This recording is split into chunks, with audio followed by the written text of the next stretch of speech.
우리 토익 독해 6주차의 2차 시간이 되었습니다. 자, 1차 시는 동사에 관련되어서 여러분 뭐 자동사니 타동사니 이런 말들을 제가 했었는데, 그리고 또 자동사 중에서도 자동사는 두 가지 부류로 나눠졌죠? 두 가지. 기억나요? 네, 바로 완전 자동사하고 불완전 자동사. 그런데 완전 자동사와 불완전 자동사의 동사의 종류는 외워야 됐었죠? 외워야 돼요. 외우지 않고는 할 수가 없습니다. 아시겠죠? 네. 자, 그러면 오늘은, 오늘이 아니구나. 2차 시에는 자, 똑같이 동사지만 타동사를 하게 될 겁니다. 지금 보시게 되면, 자, 타동사인데요. 자동사와 타동사로 나뉘어져서, 여기서 잠깐 질문. 자동사는 목적어가 없다. 타동사는 목적어가 있다. 이렇게 구분을 했죠. 그리고 자동사 중에서도 특히 완전 자동사의 경우에는 뒤에 부사랑 전치사, 명사. 자, 그러면 뭐와 뭐가 오냐면 부사와 그리고 전치사와 그리고 명사가 뒤에 올 수 있다고 했어요. 자, 영어는 동사의 특징이 뒤를 결정한다고 제가 1차 시 때 말씀드렸죠. 바로 이런 거죠. 자, 그리고 완전 자동사가 이제 그렇게 되면 불완전 자동사의 경우에는 뒤에 뭐가 옵니까? 보어가 오죠. 자, 그때 보어로 뭐가 옵니까? 바로 명사도 올 수 있고 형용사도 올 수 있는데, 자, 이때 명사는 타동사가 목적으로 갖는 그 명사랑은 다른 역할이 되는 거겠죠. 타동사의 목적으로 쓰이는 명사는 말 그대로 목적어가 되는 거고, 불완전 자동사의 다음으로 오는 불완전 자동사 다음으로 오는 명사는 말 그대로 보어가 되는 겁니다. 아시겠죠? 자, 그럼 타동사는요, 명사를 목적으로 사용을 하고 을, 늘로 보통 대부분은 해석을 해요. 하지만 동사 뒤에 전치사를 사용하지 않죠? 자, 그래서 동사 뒤에 전치사를 사용하는 거는 뭐였어요? 불완전 자동사들 중에 그런 것들이 꽤 있었고요. 자, 그 다음에 전치사를 사용하지 않고 그리고 바로 뭐가 옵니까? 명사가 오는데, 자, 을를로 해석이 된다고 했지만 그렇지 않은 경우도 있죠.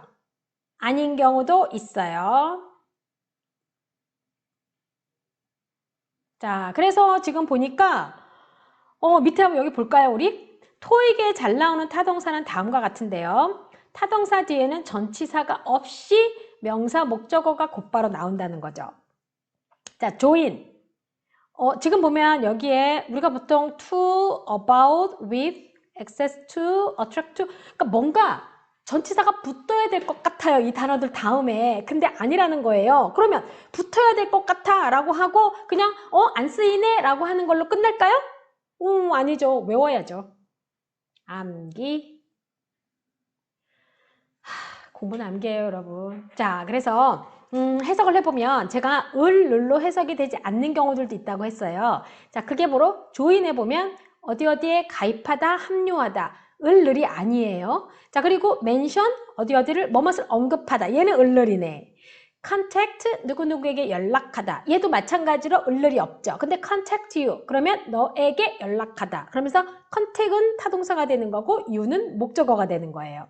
access 다음에도 자, 바로 명사가 와서 어디에 접근하다, 접속하다. 전치사 꼭 써야 될 것 같거든요. 안 써요.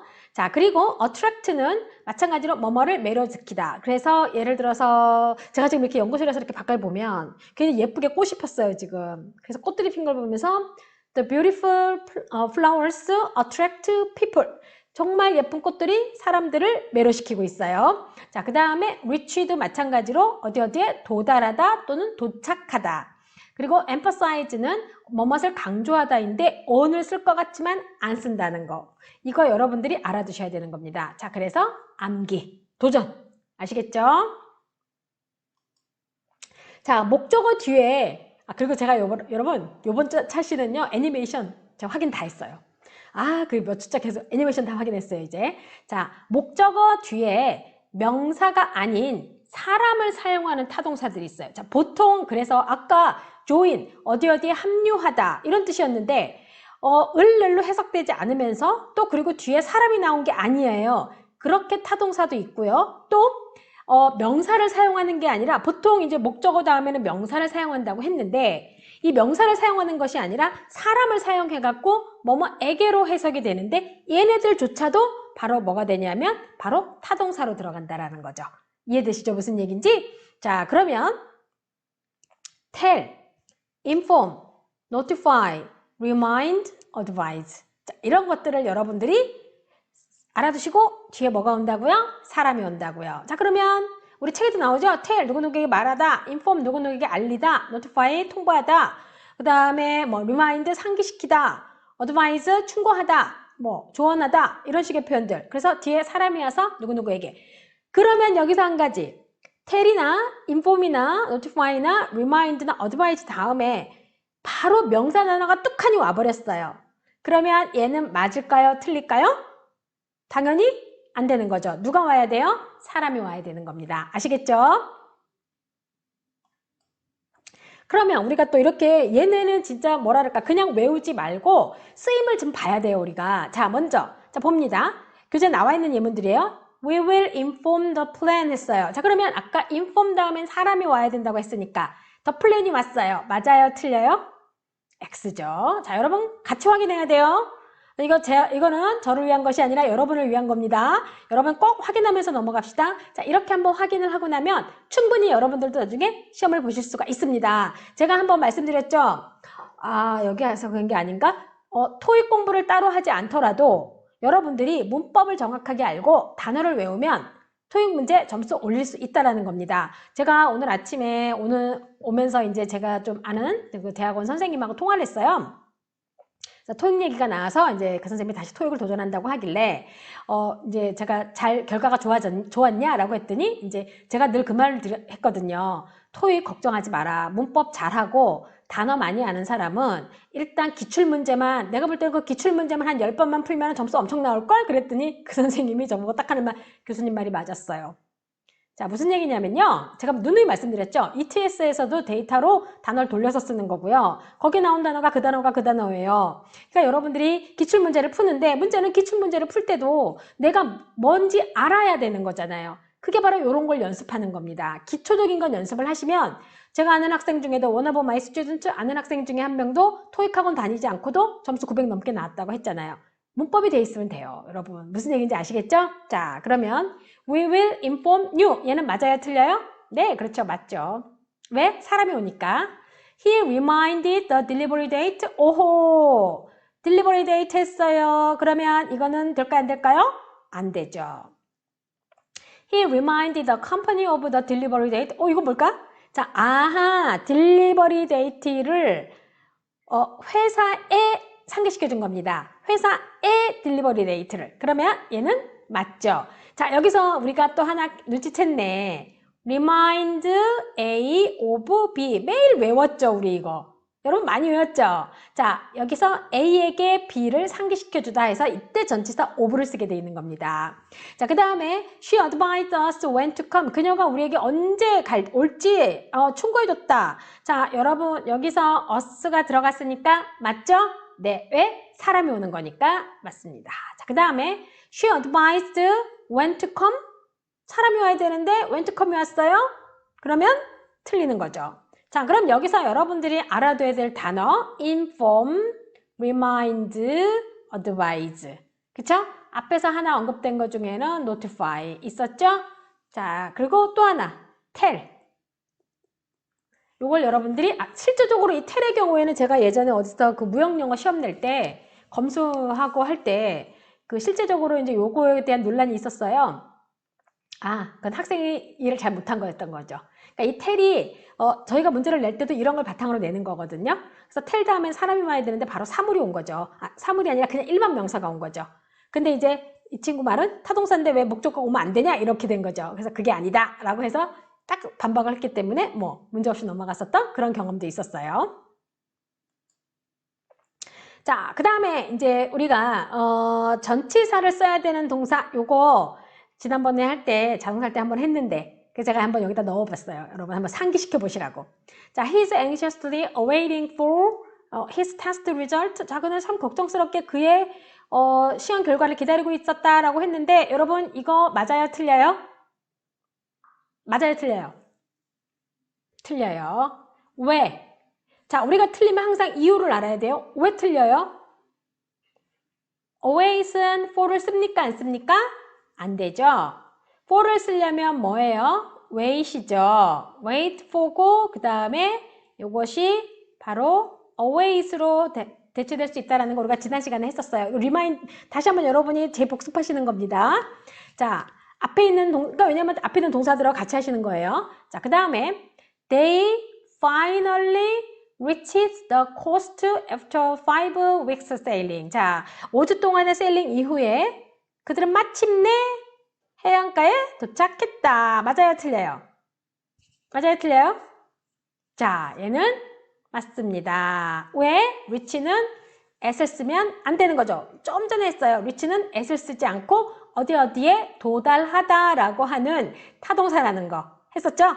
자, 그 다음에 there are serious penalties for failure to comply the regulations. 자, comply는 준수하자라는 뜻인데 얘는 맞아요, 여러분. 전치사가 필요하죠. 뭐가 필요해요? with가 필요해요. 그러니까 이 문장은 틀린 거죠. 규칙을 잘 준수하는데 실패하면은 아주 굉장히 뭐죠? 심각한 벌금형을 받게 됐다, 벌금형이 있다라는 그런 뜻이거든요. 그러면 여기서 같은 경우 comply는 with랑 같이 쓰는 거예요. 자, 여러분. 이거를 실질적으로 여러분이 문제를 풀 때 해석 굳이 안 해도 되겠죠. 제가 늘 말하는 찍기가 뭔지 아시겠죠? 그쵸? 알아야 찍을 수 있는 겁니다. 자, students need a card to access to restricted areas. 이거 맞아요, 틀려요? 좀 전에 했었어요. access는 이거 없이 바로 명사가 오는데 실제적인 명사는 areas가 되는 거고 restricted는 뭐가 되는 거죠? areas를 꾸며주는 겁니다. 무슨 얘기인지 아시겠죠? 네, 그래서 여기서 같은 경우도 얘는 틀린 게 되는 거죠. I tried to contact with him at him이 아니구나. him at this office, but he wasn't in. 자, 그러면 자, 여기 해석 안 하고도 다 찾을 수 있어요. 뭐 때문에? contact이라는 동사에 유심히 보세요. 맞아요, 틀려요? 틀려요. 얘는 with를 쓰면 돼요, 안 돼요? 안 되는 거죠. 자, 여러분, always는 전치사를 쓰면 안 되는 거고요. reach는 전치사 안 쓰는 거라 잘 썼고요. 그 다음에 comply는 with를 써줘야 되는데 빼먹었고요. access는 to라는 전치사 없이 바로 명사가 오는 건데 썼기 때문에 틀린 거고요. contact with라는 전치사를 쓰지 않는데 썼기 때문에 틀린 거죠. 이해되죠? 무슨 얘기인지? 자, 그러면 이렇게 여러분 이런 부분들은 어떻게 해야 될까요? 암기. 자, 왜 암기를 하게 되면 어때요? 실질적으로 가서는 해석 안 해도 되는 거예요. 자, 다음은 수요동사네. 혹시 초등학교, 중학교, 고등학교 때는 상 받을 일이 별로 없을 것 같아요. 초등학교 때는 무지 많이 받았던 것 같고요. 초등학교 때 1, 2등 안 한 사람 없어. 뭐 중학교 하면 그렇게 얘기하고 고등학교 하면 중학교 때 반에서 1, 2등 안 한 사람이 누가 있어? 뭐 이런 식으로 말을 하죠. 그러니까 초등학교, 중학교 때는 상 안 받아본 사람이 없을 거라는 거죠. 자, 그러면 상장을 보면 이 상장을 수여함이라는 말이 있어요. 그리고 제 거에도 지금 제가 여기 석사 박사 학위기를 갖다 놨는데 연구실에 제가 이렇게 보면 그 학위기를 수여함 이런 말 하거든요. 준다라는 거죠. 자, 동사 다음에 목적어가 하나, 그 다음에 2개가 나오는 거예요. 근데 우리가 그걸 소위 앞에 있는 목적어는 간접 목적어라고 말을 하고 뒤에 있는 거는 직접 목적어라고 말을 해요. 자, 그냥 한번 구분을 한번 해봐요, 여러분. I give you a book 했어요. 그러면 목적어 1, 목적어 2, 즉 간목, 직목이죠. 자, 요럴 경우에는 우리가 얘를 수요동사라고 할 수 있겠어요. I teach you, 나 너를 가르쳐, 너희들 가르쳐 라고 했어요. 그러면 그냥 목적어네요. 그러면 그냥 일반 타동사가 돼요. I teach TOEIC reading, 저 TOEIC 독해를 가르쳐요. 이것도 뭐뭐를 가르치다 라는 뜻이 됐어요. teach의 경우에는 아까처럼 바로 사람만 나오거나 명사만 나오거나 하는 제한 조건이 없는 동사죠. 자, 그러니까 TOEIC, 얘는 사람도 올 수 있고 이렇게 그냥 일반 명사도 올 수 있어요. I teach TOEIC reading, 나는 TOEIC 독해를 가르쳐요 라고 했어요. 그러면 얘도 마찬가지로 일반적인 타동사인데 마지막 문장 한번 유심히 보세요. I teach you 목적어 1, TOEIC reading 직접 목적어 토익 독해를 가르칩니다 또는 가르칩니다. 자, 여러분 그러면 얘는 이렇게 되면은 이때는 수요 동사로서 쓰인 거예요. 자, 그러면 보통 해석 어떻게 하냐면요. 제가 여러분에게 토익 독해를 가르쳐 줍니다. 이렇게 들어가는 거죠. 그러면 뭐뭐 해 주다라는 의미가 되는 바로 무슨 동사? 수요 동사가 되는 거죠. 자, 예문 하나 제가 더 들어볼게요. I read a book 했어요. 저 책을 읽어요. I read you a book. 내가 너에게 책을 읽어줘 했어요. 자, 그러면 위에 거는 나는 책을 읽어요 라고 했어요. 근데 밑에 거는 나는 당신에게 책을 읽어줍니다 라고 했어요. 벌써 주다란 말을 썼죠? 목적어가 두 개로 쓰이게 되면 벌써 뭐뭐 해주다라는 뜻으로 되니까 바뀌는 거죠. 의미가 살짝. 그래서 얘네는 무슨 동사라고 하는 거라고요? 바로 수요 동사라고 하는 겁니다. 이해되시겠죠? 무슨 얘기인지? 자, 그러면 토익에 잘 나오는 수요 동사 또 있어요. 토익 단골들. give A, B, offer A, B, lend A, B, send A, B, grant A, B인데 자, 여기도 마찬가지로 주다, 자, 제공하다, 빌려주다, 보내다, 주다 다 약간 주는 느낌이 있죠? 자, 그런데 얘네 둘이 자리를 바꿀 수가 있어요. 그러니까 B to A로. 그러면 얘네 동사들은 다 바꾸면 이렇게 to가 붙어서 자리를 바꿔주는 겁니다. 자, 그러면 I give you a book. 자, 똑같이 give예요. 근데 내가 너에게 책을 줍니다 라고 하는 거고요. 옆에 있는 문장 같은 경우는 I give a book to you 해서 너에게 라고 해서 벌써 전치사 플러스 명사로 넘어가 버리게 되면은 목적어가 아니죠? 목적어 2가 아니잖아요. 그쵸? 그러면 약간 문장의 그 구조나 형식이 달라지게 된 거예요. 자, 첫 번째 거에는 수요 동사예요. 두 번째 거는 일반 타동사가 되는 거죠. 그러니까 결국 목적어를 두 개 가지면 수요 동사가 되는 거고 목적어를 하나만 가지고 전치사 명사로 바꿔지게 되면 걔는 그냥 일반 타동사가 되는 겁니다.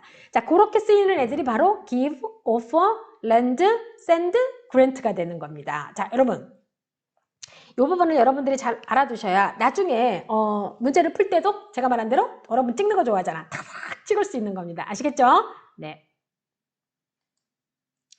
자, 그러면 여기서 지금 suggest, recommend, introduce, B2A 그럼 얘네는 도대체 뭘까? 수요 동사라 착각하기 쉬운 동사예요. 얘네는 착각하면 안 돼요. 즉 착각하기 쉽다란 얘기는 자, 얘를 이렇게 I recommend you this book 이렇게 쓰면 된다, 안 된다? 안 된다. 즉 우리가 introduce 같은 단어들도 I introduce myself to you 저를 당신에게 소개합니다예요. 그런데 I introduce you myself 이건 말이 안 된다는 거죠. 그러니까 얘네는 이렇게 딱 패턴화 되어 있어요. 물론 여기까지만 할 수는 있어요. 자, I recommend this book. 그런데 누구에게? To you. 이렇게 들어가는 거죠. 또 여기에 또 하나 빠졌는데 explain 같은 단어도 여기로 들어가요. I explain. 자, 제가 써볼게요. I explain you. 이렇게 할까요? 아니죠. 뭐부터 하는 거죠? grammar. To you. 이렇게 하는 거죠. 제가 문법을 여러분에게 설명합니다. 자, 요런 게 나오면 패턴을 이렇게 알아뒀다가 어떻게 하라고요? 바로 그냥 찍으시면 되는 겁니다. 선택하시면 되는 거고. 아시겠죠? 자, 그러면 여기에 대표적인 예로 또 이제 provide하고 supply가 많이 나오는데요. 사실은 이런 거랑 관련된 걸로 해서 전치사를 사용하는 동사 리스트가 있긴 한데 여러분 좀 복잡할 것 같아서 일단 요것만. 자, provide하고 supply를 보면 똑같이 공급하다는 뜻인데 provide, supply, our customers good service 얘네들도 마찬가지로 수요 동사로 착각하기 쉬워요. 아까 수요 동사로 착각하기 쉬운 동사 3개 있었죠? suggest, recommend, 그 다음에 introduce. 제가 하나 추가한 거 explain까지. 자, 그러면 provide하고 supply도 마찬가지로 이 순서가 여기 위에 같이 이렇게 되면은 안 된다는 거예요. 단 얘네는 이렇게 바뀌잖아요. 예를 들어서. 그러면 아예 전치사가 바뀌어요.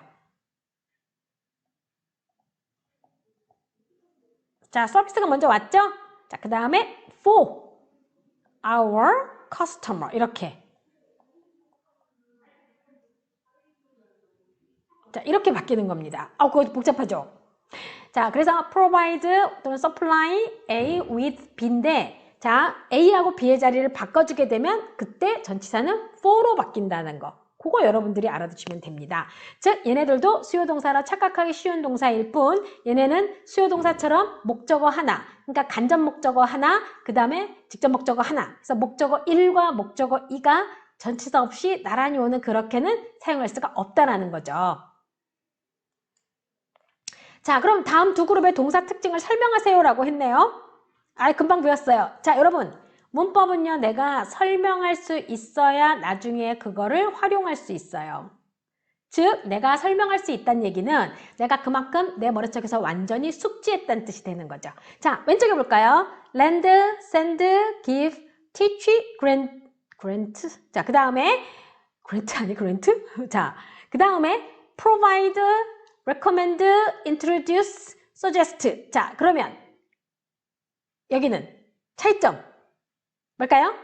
자, provide는 recommend나 suggest, introduce는 뭐가 필요합니까? A, to, B 또는 뭐가 필요하죠? 목적어 다음에 A with B 이게 필요하죠. 그러니까 provide는 with가 필요하고 recommend나 introduce나 suggest는 뭐가 필요한 겁니까?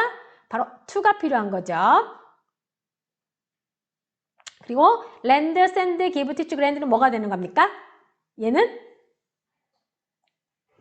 바로 목적어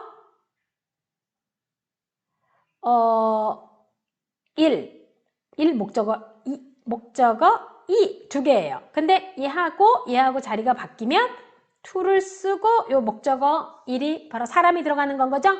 자, 요거를 여러분들이 구별할 수 있어야 돼요. 그럼 얘네는 수요 동사가 되는 거고 얘네는 뭐가 되는 거죠? 수요 동사로 착각하면 안 되는 것. 무슨 얘기인지 아시겠죠?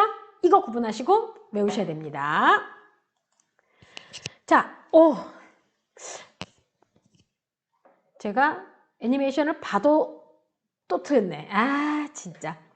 자, can you recommend? 제가 사실은 강의가 4개 과목. 저 원래 이제 4개 과목 제가 강의 저는 4개 시수를 해야 되는 의무 시수가 있어요. 거기다가 이번에 좀 추가로 된 거 받은 거 있지만 사실 추가로 된 거는 크게 어렵진 않은데 요 4개 과목은 제가 만들면 사실은 매주 3개 차시를 만들잖아요. 그러니까 3, 40이 12개의 과목을 만들고 찍어야 돼요. 12개를 화면을 25분짜리를 12개. 그러다 보니까 이게 자꾸 확인을 해도 또 틀린. 나 이번에 장담했는데 이거 애니메이션 봤다고. 자, 그러면 일단 확인 한번 하겠습니다. 일단 자, 무한하니까 빨리 넘어가야죠. 자, can you recommend a hotel in Seoul? 자, 뭐가 들어갑니까? recommend? 금방 막 강조했는데 그렇죠. to me 들어가고요. I can provide you A에게 B를 했어요. 자, 그러면 여기는 전체 다 뭐 들어가죠? with. 자, 이런 거 나오면 여러분 해석 안 해도 되는 거예요. 자, if you need a coat, lend one. 하나 빌려줘. 어떻게? to you. I'd like to introduce you. 누구에게요? to my friend. introduce myself to you 하는 것처럼요. 자, 그래서 이렇게 introduce는 뭐를 쓴다? to를 쓴다. 댐은 제공해줍니다. 서울에 A. 자, 얘 supply A. 얘도 뭐예요? 전치다. with. 그렇죠. with water and power. 이렇게 들어가겠죠. 자, 주의해야 할 타동사는 어떻게 될까요? 암기. 수요동사의 종류를 학습해야 되겠죠. 자, give, offer, lend. 뭐가 있었죠? 다 생각이 안 나네. 갑자기 리스트했던 거. give, lend, offer. 그리고 블라블라 있죠. 자, 그리고 모든 타동사가 을로 해석되지 않는 거 알아두시고 누구누구에게라고도 해석이 되기도 하고요. 그러니까 tell이나 inform 같은 경우는 뒤에 뭐가 나와요? 명사가 나오긴 하지만 사람만 나와야 되고 누구누구에게 말하다 이런 식으로 해석이 되는 거죠. 자, 그리고 또 하나, 그리고 수요동사라 착각하기 쉬운 동사도 있었죠? recommend, introduce, suggest, 제가 하나 설명드린 거 explain, 또 provide하고 supply는 아예 with라는 전치사를 써주는 거고, 더구나 얘는 자리를 바꾸게 되면은 전치사도 for가 바뀐다는 거, with에서 for로 바뀐다는 거 설명했죠? 그만큼 이 동사들은 수요동사처럼 목적어 1, 목적어 2 이렇게 쓸 수가 없다라는 거죠. 자, 그러면 여기서 여러분, 제가 동사의 특징을 알면 문장의 뒤를 예측할 수 있다라고 했던 말이 무슨 말인지 알겠죠? 예측 가능해요. 아, 이 동사가 나왔으면 뒤에는 어떠한 패턴이 나오는구나 알 수가 있다는 얘기인 거죠. 자, 그래서 암기하여야 문제도 풀 수 있는데 여러분이 좋아하는 찍기도 할 수 있는 겁니다. 아시겠죠?